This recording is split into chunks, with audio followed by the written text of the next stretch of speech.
Bonjour. L'intervalle QT sur un électrocardiogramme est un indice majeur de fonctionnement électrophysiologique en rapport avec le risque pronostic de survenue d'arythmies ventriculaires. Ces arythmies ventriculaires qui se traduisent par des malaises, des syncopes, des troubles du rythme ventriculaire qui peuvent éventuellement conduire à une mort subite.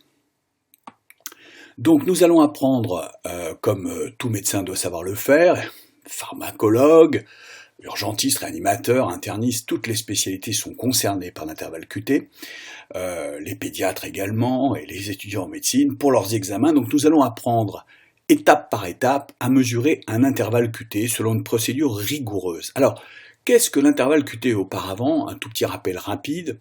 L'intervalle QT, c'est le début du QRS, c'est-à-dire la dépolarisation du système de myocytes par l'intermédiaire du tissu nodal de His-Purkinje. Donc le début du QRS, c'est la dépolarisation ventriculaire, la première cellule ventriculaire en regard d'une dérivation, et la fin de l'onde T correspond à la fin de la repolarisation ventriculaire, ce qu'on va comprendre un petit peu mieux ici, sous forme de potentiel d'action qui se déroule dans le temps. Alors le premier, c'est celui de l'endocarde.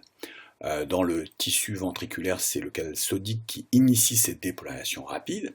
Et puis ensuite, vous avez l'épicarde qui se dépolarise un peu après l'endocarde. Et c'est cette différence en regard d'une dérivation de potentiel qui va être mesurée par l'électrocardiogramme. Ensuite, repolarisation rapide par l'intermédiaire des canaux potassiques et un état stable des cellules ventriculaires non automatiques, des cellules myocytes, contractiles, par l'intermédiaire de canaux potassiques qui sont affectés d'ailleurs par de nombreuses molécules et de nombreuses situations hypoxémiques et toxiques sur lesquelles je ne m'étendrai pas trop. L'ondu fait partie des petits phénomènes électrophysiologiques à reconnaître.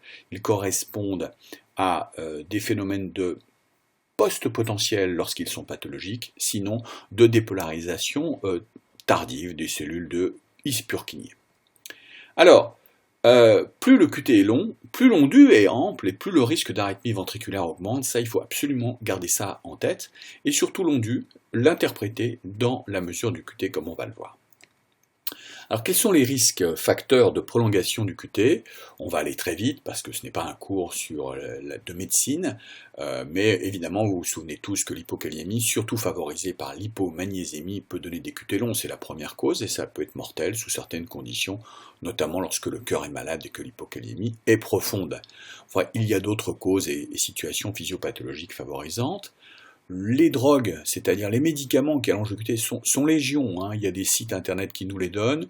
On retiendra essentiellement, et par ordre alphabétique d'une certaine façon, les antiarythmiques cardiaques, hein, cordarone, etc., sotalol et j'en passe, amiodarone. Les anti-infectieux et enfin les psychotropes, c'est que la mesure du QT fait partie intégrale de la pratique de la psychiatrie, puisque les psychiatres prescrivent énormément de médicaments qui allongent le QT et ils sont bien contents d'apprendre à le mesurer, comme on va le voir. Donc des maladies plus rares comme le QT long congénital, sur lesquelles je ne m'étendrai pas ici, il y a des définitions ailleurs, hein, avec des histoires de syncope et de QT long qui sont allongés en permanence, à l'état de base, plus ou moins allongés.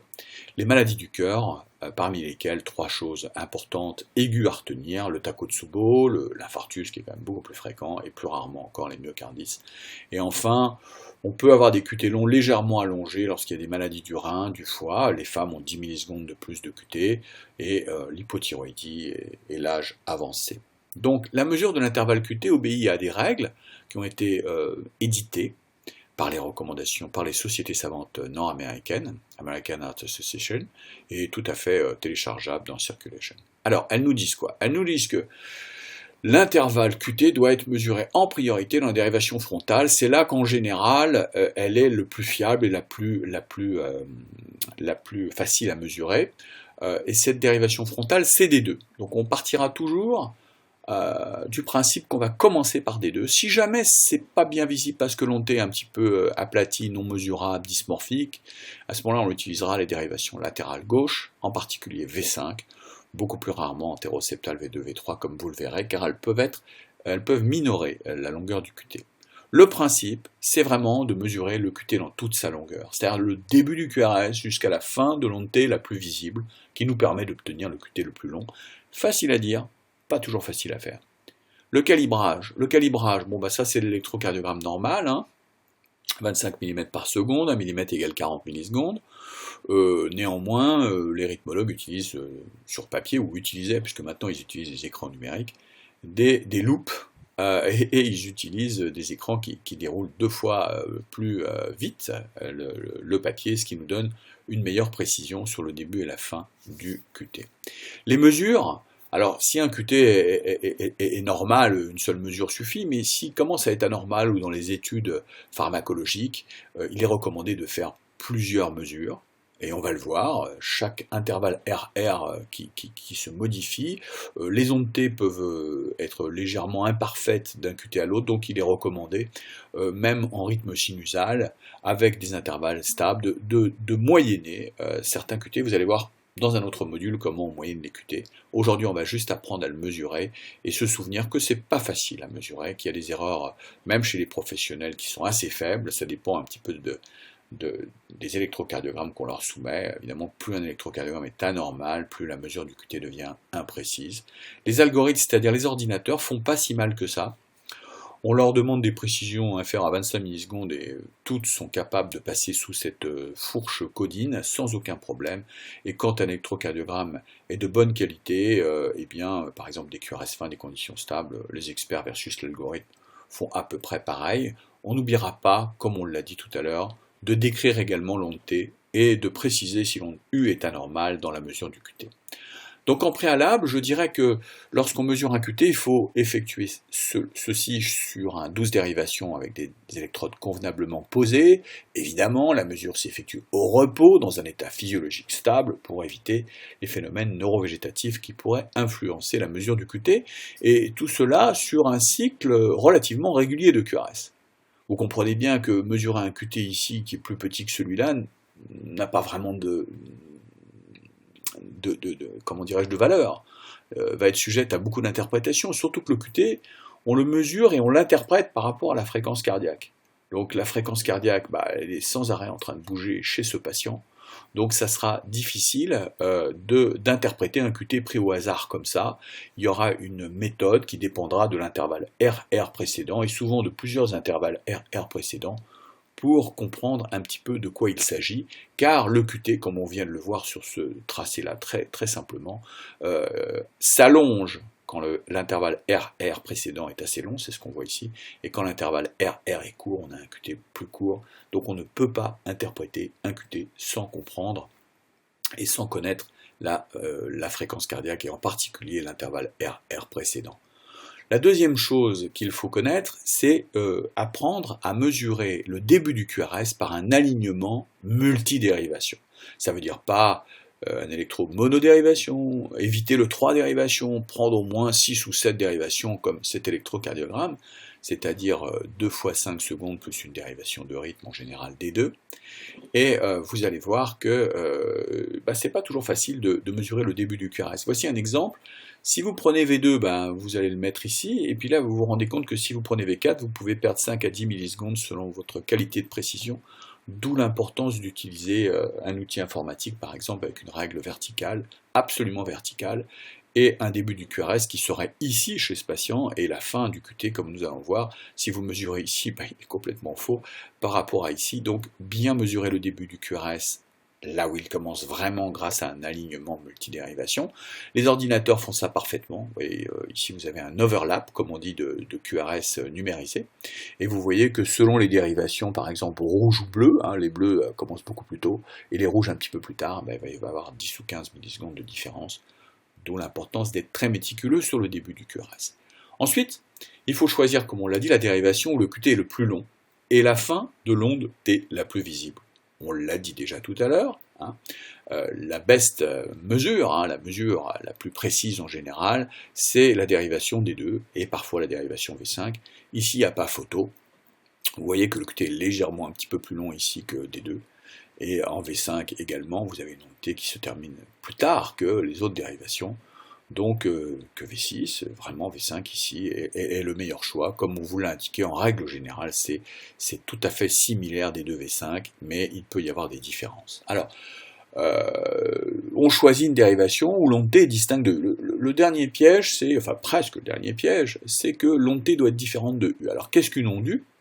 Une onde U, c'est physiologique quand ça fait moins de 10% de l'onde t, 10-20%. Vous voyez ici, il y a des ondes U, surtout dans la dérivation V3, V4, V5, c'est là qu'on les voit le mieux, c'est là qu'elles vont nous perturber, notamment en V5, tandis qu'en D2, et en VL, elles sont quasiment orthogonales à la dérivation, donc on ne les voit pas, donc c'est utile de se souvenir de ça.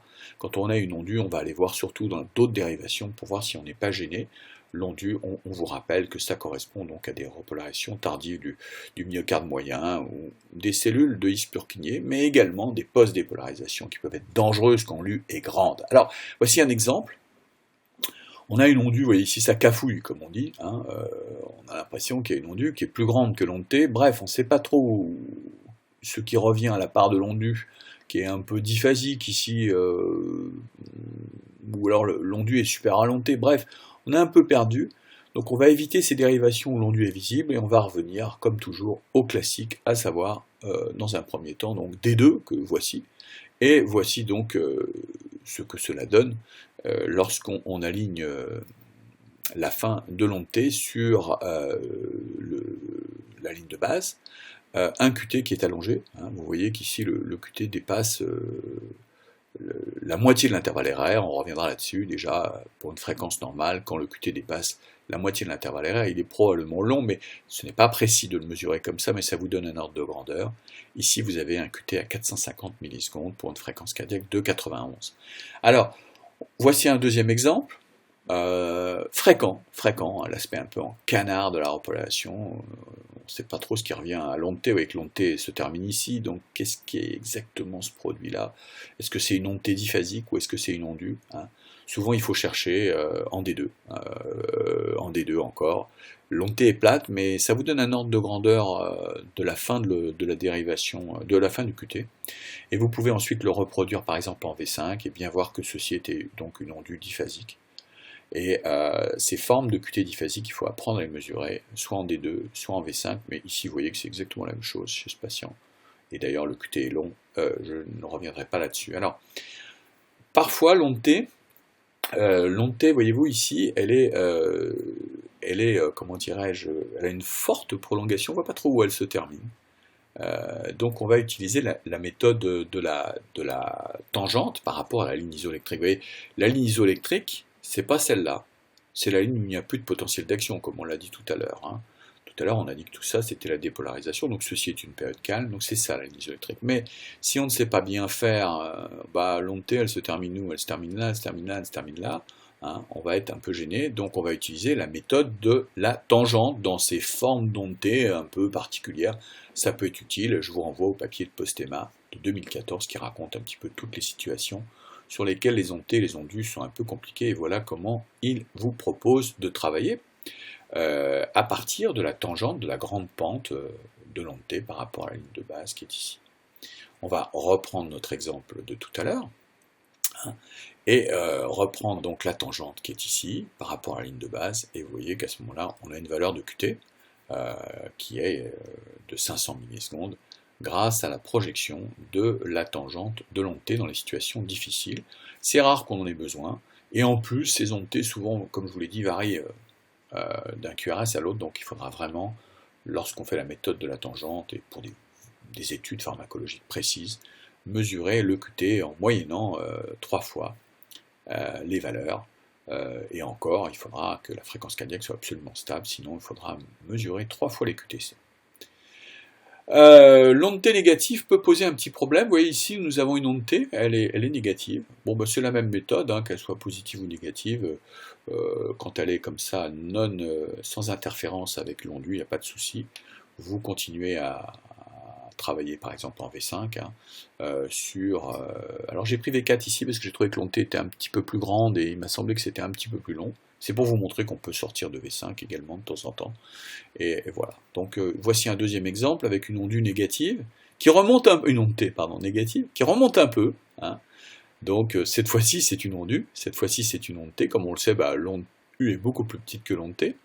On peut utiliser également des deux pour s'en sortir, hein. C'est pas toujours facile. Vous voyez, la méthode de la tangente par rapport à la ligne de base ici qu'on a utilisée nous permet d'exclure ce petit bout d'onde U qui n'en finit pas d'ailleurs, sinon on n'arriverait jamais à mesurer la fin du QT. Ici, cette méthode de la tangente par rapport à la ligne de base en V5 est précise et vous donne un QT allongé, ce qui est effectivement l'impression qu'on a visuellement d'un QT pathologique. Alors là, on est sur des QT extrêmement pathologiques, extrêmement dangereux d'ailleurs, parce qu'un QT est d'autant plus dangereux que la fréquence cardiaque est lente. Là, on a à la fois une onde T et une onde U, c'est un peu compliqué, donc on va essayer de trouver la dérivation de l'onde T la plus visible, hein. Et comme toujours, on va commencer par D2. Cette onde T se termine ici, il n'y a pas d'interférence avec l'onde U. Si je me mets en V5, j'ai pas d'interférence non plus. Vous voyez que si je m'étais mis en V3, V4, j'avais une interférence. Donc ce QT est très long, 600 millisecondes, corrigé 500 millisecondes, 550 par rapport à 46 de fréquence cardiaque, c'est un QT dangereux, à haut risque, arythmogène, puisqu'il dépasse largement les 500 millisecondes quand il est corrigé par rapport à la fréquence. Alors si on ne sait pas trop mesurer le QT, quand on inclut l'onde U, on parle d'onde QTU, d'intervalle QTU. Mais dans ce cas-là, on peut parler vraiment d'intervalle QT en excluant la fin de l'onde U, le début de l'onde U. Des fois, on ne peut pas exclure l'onde U. Vous voyez ici, ce sont des dérivations où il y a à la fois une onde T et une onde U très pathologique. Une onde U pathologique, c'est la même signification qu'un QT long. Hein. Donc vous utilisez votre réglette et vous dites que vous ne savez pas trop exactement ce que vous mesurez, mais dans ces cas-là, on parle d'intervalle QU. En V5, on est probablement beaucoup trop long, mais ça n'a pas d'importance. Il faut dire que le QT est supérieur à 500 millisecondes, et finalement la précision exacte de ce QT n'est pas importante. C'est ça qu'il faut retenir, c'est que même si l'ordinateur vous dit la même chose que vous, finalement, à savoir que le QT est long, vous voyez, lui il a inclus également l'onde U dans ce QT, donc une onde U qui est plus grande que l'onde T doit être inclue dans l'intervalle QT pour ne pas sous-estimer les valeurs.